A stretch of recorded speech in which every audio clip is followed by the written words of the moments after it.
Hi everyone, welcome back to this channel. So in today's tutorial, we will be seeing how to check Verizon port status. So here's a guide for full step-by-step guide for number transfers.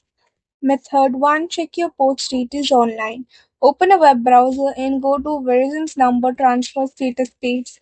Enter the required information such as your digit PIN phone number, the order number or location code if requested. Submit the information to view the current status of your transfer.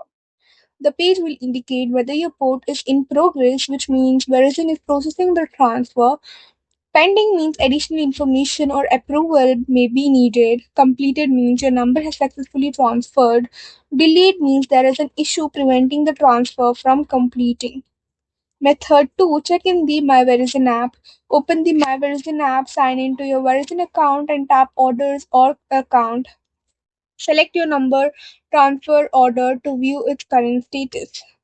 Common reasons a port is delayed is a number transfer may take longer than expected if the account number or transfer PIN is incorrect, the phone number entered doesn't match the current carrier's records, the previous carrier hasn't approved the request, or the line is inactive or has already been cancelled.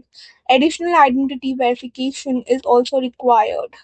So here are typical transfer times. Wireless to Verizon Wireless usually completes within a few hours but can take up to 24 hours. Landline to Verizon Wireless may take up to 2 to 10 business days, and business or VoIP numbers can take longer depending on the provider. That's all for the video. Thank you for watching. Don't forget to like, share, comment, and also do hit the subscribe button.